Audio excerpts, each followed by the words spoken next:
A tale of integrity and conformity. A not so unrealistic tale based on the second book of Kings of the Old Testament. Not so unrealistic geopolitical religious tale. The king of Babylon sent envoys with letters and a present to Hezekiah, for he heard that Hezekiah had been sick. And Hezekiah welcomed them, and he showed them all his treasure house, the silver, the gold, the spices, the precious oil, his armory, and all that was found in his storehouses. There was nothing in his house or in all his realm that Hezekiah did not show them. Then Isaiah the prophet came to King Hezekiah and said to him, "What did these men say, and whence did they come to you?"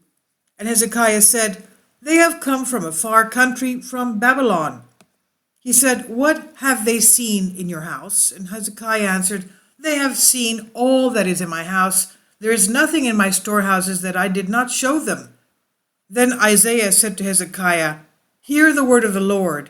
Behold, the days are coming when all that is in your house, and that which your fathers have stored up till this day, shall be carried to Babylon. Nothing shall be left, says the Lord. And some of your own sons who are born to you shall be taken away, and they shall be eunuchs in the palace of the king of Babylon." Then said Hezekiah to Isaiah, "The word of the Lord which you have spoken is good," for he thought, "Why not, if there will be peace and security in my days?"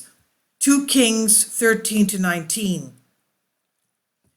My children, once there was a king. This is written by the archpriest Nectarius Trevino. My children, once there was a king from a long line of kings named Hezekiah the New. He was righteous, or at least perceived to be so, since he'd long cultivated his story of eminence, power, and a sense of co-regency. But as time and age crept upon him, his patience and long-suffering plans became profound insecurities. As a consequence, the king suffered a reversal. Kindly support my Patreon account, since YouTube has again demonetized my YouTube channel. The daily posts are 5 videos daily, and they are totally different from what I have on my YouTube channel. Thank you so much for your support, and that you find all my content so interesting. You'll find the Patreon account details in the description box below. The king suffered a reversal.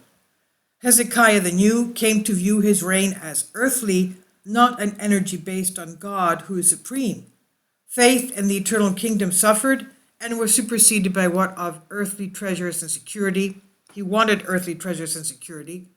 You see, Hezekiah's new storehouses were empty. The secular catechism of the day, earthly riches and authority, overwhelmed him and redefined the precious reality of truth. Despite having stated to Hezekiah, "Remember now, O Lord, I beseech thee, how I have walked before thee in faithfulness and with a whole heart, and have done what is good in thy sight," Hezekiah's New's mind and heart wavered. Knowing of New Hezekiah's fears and waning authority, the emissaries of Babylon visited him. He, in distress, showed them his coffers, literal and of mind. The storehouses, instead of being filled with treasures of gold and silver and hope, they were barren and bare. Dreams of grandeur were unfulfilled.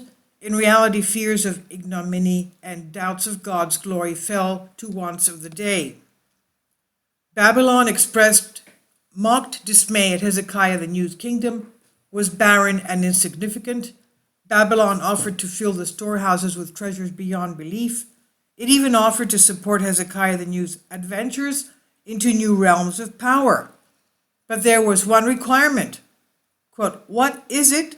And quote, Hezekiah the New wanted to know. The Babylonian prince, pretending contemplation, stroked his bare beard and added, "Your faith must become your faith." And with a smooth wave of his hand added, "After all, it's not that much different." And the prince said with a smile, "It's so much more in tune with the times." Hezekiah the New's fears of ignominy and existential questions of the truth of God's glory succumbed to the desires of the day, that is, fame and power. Given the promises and protection proffered, Hezekiah the New chose to participate in the wiles of the prince of this world, at that time the king of Babylon. Some say Hezekiah the New wavered for just a moment, but then the treasure trove arrived, the gold and silver so brilliant, Hezekiah the New had to cover his eyes lest he be blinded. But it was too late. Brightness abounded, but darkness had touched his soul. Hezekiah the New, hesitant, he asked, "And what else must I do?" And the prince of Babylon responded, "All that I ask is that you support us in our adventures. As we support you, together we will grow as one. United we will change the world." The prince added a wink in confidence. Hezekiah the New, still curious, asked, "What will happen?" The prince of Babylon smiled, "You will be famous. Treasures will abound."